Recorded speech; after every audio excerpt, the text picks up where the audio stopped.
Alright everybody, welcome to the channel. This is the Diecast archive for our first video on this this new channel. Now I did have one before and decided to kind of refresh, start with a new start. I still am very much interested in diecast. Unfortunately, over the last couple of years, really fallen out of it because they've gotten so darn expensive. And unfortunately, along with that, even the old diecast, the ones from 2007, 2016, 2015 on back, they've all kind of gone up in price. So diecast collecting has certainly slowed down a little bit, but I still wanted to try to go back and maybe archive some of the diecast that I have in my collection. Because you don't really see a whole lot of videos put up on those a whole lot anymore. So first one up on the video, we'll go ahead and take a look at. It's going to be the Ryan Newman 2017 Phoenix race win. Of course, this was the spring race back in of that year.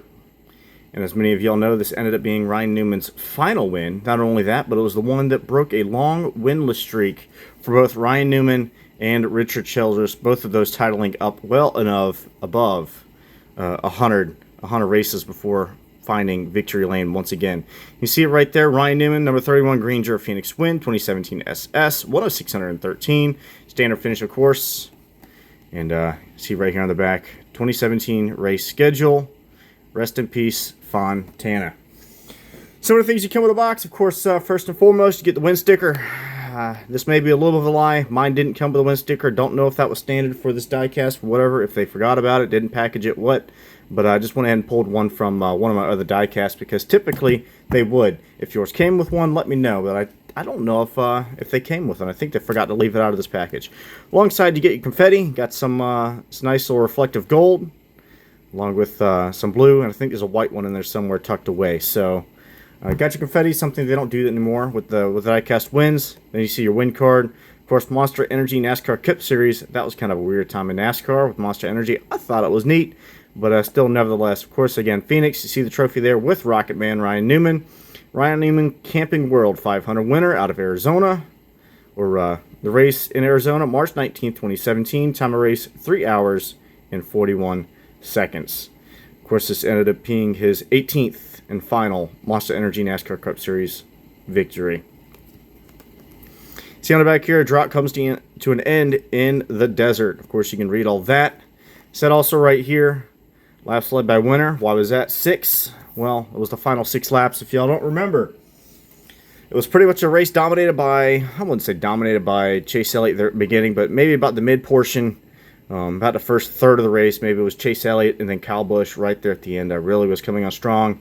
Pretty much dominant up until the final caution that came out with 6 laps remaining. Forced Joey Logano blowing a tire down in turn number 1, bringing out the caution, and that just kind of led to a scuffle of pit stop strategies and what all. Newman decided to stay out, or at least his crew chief did. So he stayed out in old tires, 0 tires taken, and I think it was also Ricky Stenhouse and Kyle Larson. Then Kyle Busch, who again was leading at the time before the caution, took 4 tires, and I think he started 3rd row on the inside. So I guess that would be 5th, and was not able to get up to Newman. I think he finished maybe 4th or something, maybe 3rd. I think it was 3rd actually. As a matter of fact, that the Kyle Busch was able to make it back from. Of course, rest in peace, Kyle Busch. What a tragedy. We got a couple diecasts we're going to go over. Of course, you see. Speaking of. Kyle Busch, you see the diecast there, but yeah. So let's take a look at the diecast real quick. Of course, this is autographed, so it's not an autographed version of this diecast. This was autographed in person. See a nice little autograph. Actually, one of the best ones I have in my collection. So appreciate who got that done. We'll take a look at the front. Grainger for the ones who get it done. Chevrolet SS there on the front. You see the nice little Chevrolet SS nose, number 31. Not a whole lot of dirt and grime there on the front. Pretty moderate damage, really not much of damage or grime. Of course, in Arizona, hot and dry, so might see a little bit of dust and sandblast, but not much more. RCR, Moog, Mao, Comp, Edelbrock, and Sunoco. There's the contingency sponsors on the left front. Goodyear just above the tire. Of course, Goodyear there on the rubber there for the tire. And then 3M, Mechanics Wear, and a couple others. Of course, Monster Energy, NASCAR race car, Ryan Newman. Of course, the door number. Now you look at it, there might be a little bit of dirt, grime, fluids from Victory Lane, champagne, or a little bit of water there on the 31. A little bit tough to tell on the camera. You see Grainger there on the left quarter panel. Then a Caterpillar there on the lower left, just below the American Ethanol sticker. So not a whole lot of damage on this, at least on the left side, and I don't think there's a whole lot on the right side either, but we'll get to that. Back on the back, you see Granger for the ones who get done. Once again, you see the camera pod for TVing and viewing. For, I believe it was, what was it, Fox that had this. Yeah, because I remember Jeff Gordon. So we'll look at the DIN number on the back. I believe this is 915 out of, what is it said? 600 and something, 614, 613 that were made. So relatively low DIN number. If you have this diecast, if you picked it up, let me know what your DIN number is. And talked about diecast and getting expensive, and every now and again I'll still kind of keep an eye out to see if I can find something for a decent price.